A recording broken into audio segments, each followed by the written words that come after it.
Hey, welcome in! I was just looking at some D&D posts on Reddit. Let's check them out.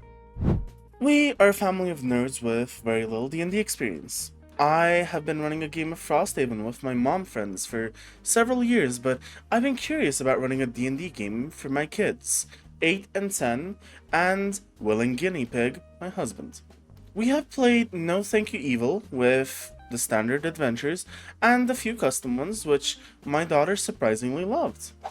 We have also tried Mice and Mystics, which she found boring and tedious. So I'm wondering if a D&D game would give us flexibility needed to hold everyone's interest, and more so using Theater of the Mind for battles rather than minis and maps. I saw that LEGO D&D set has an adventure that you can download for free. If I read through the basic 5e rules and use that adventure, do you think it'd be a solid way to start? I know there's a D&D starter kit, but I thought this would be a free way just to see if we like it. And then one other question. If we do like it, what are good resources for other adventures? We're a busy family and I have more than one job, so I feel like it'd be hard for me to write our own mysteries and adventures. That was barrier to us not playing more No Thank You Evil. Okay, first of all, using the D&D adventure set as like your first D&D adventure to get the kids in sounds amazing. I would love that for my IRL group. Oh my goodness, that sounds so fun. And if you do enjoy it, any D&D adventure book, genuinely, just look at what sort of adventures you like. But for the first question, it's a definite yes. It is an amazing way to start, especially if you have the set, because I know you said this would be a free way just to see if we like it. Legos are not free! As much as I wish they were. They're very expensive, but very fun. Any adventure book is just a-okay, as long as the adventure you think fits the sort of story you want to be able to tell in a home environment, that you're comfortable with your kids hearing. Other than that, I can't really give any other advice, but I hope that I can come back to this post later just to see hear how that adventure went, because that makes me wish I was there to witness it live. That sounds so fun. The party is sent to check on a mining town that hasn't been communicating for a few weeks. We get there, and seemingly it's a ghost town, until we find some giant webs. So we kill a bunch of spiders and conclude that because there's virtually no bodies or blood compared to the size of the town, the citizens must have been taken away.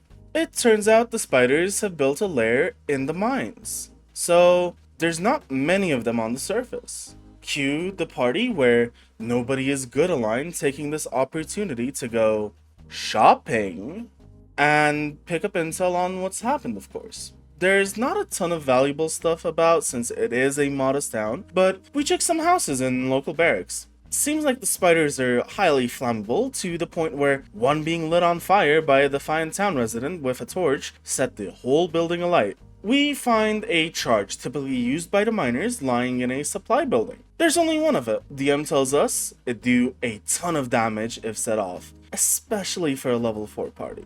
And sort of coyly says, you may need this later. Continuing on our search, we find a larger house that seems to be owned by the town's leader. Inside, there's a massive safe, which, of course, one of the rogue cracks open, with the miners' work contracts, as well as monthly wages for all of them. My warlock says, when we rescue the townsfolk, we should tell them bandits had ransacked the place before we arrived, hence the missing wages. Cut to the two rogues arguing, in character, don't worry, over who gets a bigger cut of the money. They eventually sort it out, and my warlock plus the monk start to walk out to continue the investigation. The rogues decide that the best way to cover their tracks with the safe is to use the mining charge to blow up the house. The house collapses from the blast, burying the open safe. My warlock is speechless, but gets a small cut of the gold anyway. We long rest and go down to the mine, figuring our way through the spiders until we find a chamber with a drider that sounds a lot like Count Dracula. Apparently the goal was Italian, but we all laughed it off, and the DM didn't take it personally since he's usually good with accents. Wanted to test out some new spiders he's made from the Shadowfell in combat, and we are the target practice.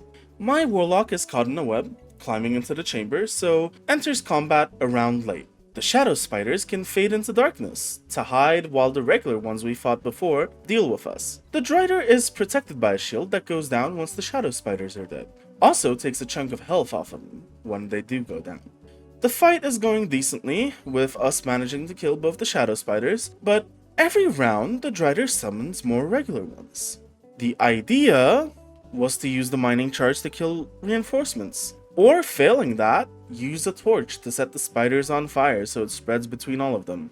The DM did keep them fairly grouped up for this, and we kinda remember the fire weakness, but thought it'd just be a vulnerability on individual ones, which are already fairly squishy, so we don't use Alchemist Fire or torches. The DM also forgets the Drider is meant to do an Arcana check every round to determine if he can summon more spiders, and how many. Suffice to say, our party of 4 plus a helpful NPC is surrounded by tons of enemies. The DM also indicates that there are townsfolk in cocoons around the battlefield. We could free to help us, but we just figured they'd die instantly, so it'd be a waste of an action. Turns out they had healers amongst them. I would like to state that despite us being absolute idiots for this encounter, we still nearly win. But by dumb luck, we keep missing the Drider, and eventually are TPK'd. DM wasn't expecting this and didn't think it'd be this difficult even if he wanted to challenge us. None of us are angry at each other, and we all promise to check out our notes more closely next time. Since it was a single adventure while one of our players was absent for a couple of weeks, and we're still in the prologue of this homebrew campaign, DM decides rewind to the long rest and make everything after we enter the mine a premonition sent by my warlock's patron. Being a fairly selfish party, we save our skins and leave the townsfolk behind. Though the DM promises the Drider encounter will probably be reused later, so we can redeem ourselves. Genuinely, this is such a fun encounter. All the clues spread about right before the encounter itself, the fact that you had help nearby if you attempted to use it. Of course, using the mining charge early is it's a bit sad, but it is what it is. You had other ways to go around it. And sometimes it is the luck of the dice. And you did say you got unlucky, and you could have beaten the Drider even without all of those extra components that could have helped you. This is such a good encounter. I am probably going to be stealing this for my own campaign at some point. One of my campaigns, I don't know which one. It sounds like a lot of fun. And let's all be honest, this is exactly how D&D is supposed to go. Be creative, do fun stuff, have fun, and do it the way your character would do it. And it sounds like you guys did that, and this is an amazing job on the DM's part, an absolutely spectacular job on the player's part, where just reading this felt so much fun. Honestly, it's a 10 out of 10 encounter that I will probably steal. Asking as an artist who's about to make personalized t-shirts for everyone on the table.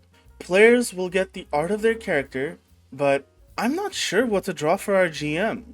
Choosing a single NPC doesn't feel like it properly represents him. So I thought about drawing a compilation of all the BBGs we've fought so far, but I'm not sure about that either. The ideas online seem too generic, like D20s, hooded figures, shrouded in shadows, or references to the game itself. So as a GM, what would you find cool to receive on a t-shirt? Or as players, any other cool representations of their GMs? Well, I'm going to speak as a GM right now.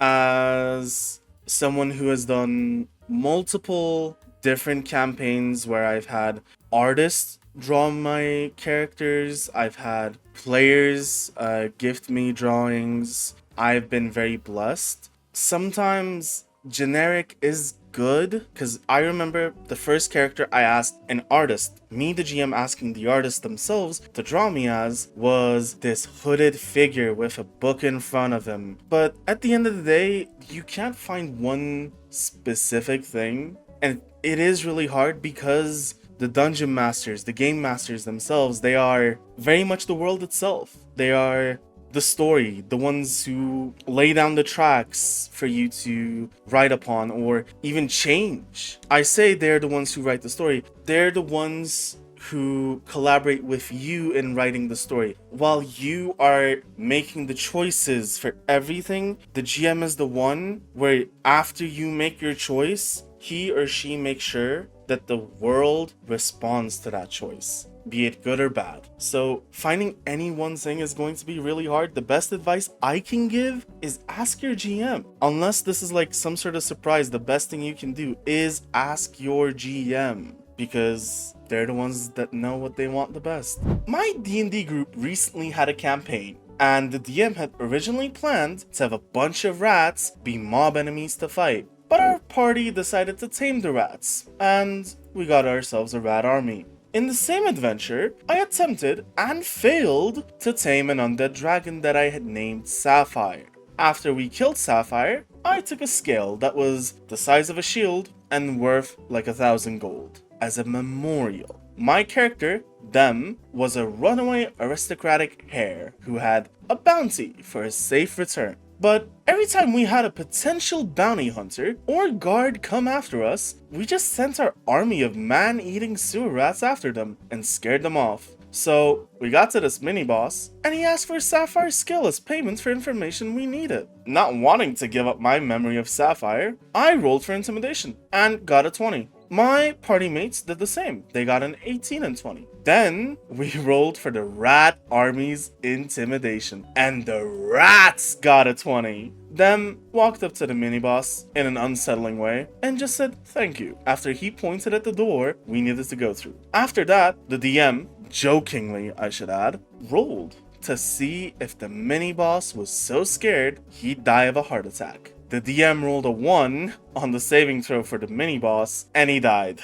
No one attacked anyone during this mini-boss fight. We just rolled for intimidation, and we all got higher initiative than the mini-boss, so we all got to go and end up killing him before he could attack us. And if that isn't the most D&D thing ever, I don't know what is. I mean, hey, look, if my players had an army of rats, I would be terrified. That is scary. Because imagine it, right? You have a bunch of unhinged players with a literal rat army behind them. This is nightmare fuel, and I love it. Though I will say, something I love a little bit more is that the DM having enough humor in his body to just kill the mini-boss of a heart attack, because I am not that funny, sadly, and I would not have thought of that. Wow, okay, that was a lot. Thanks for sticking with me through it all. I genuinely do appreciate it, and if you would like to read some Reddit stories with me again, please let me know. In the meantime, I'll be waiting. Take care, dear traveler.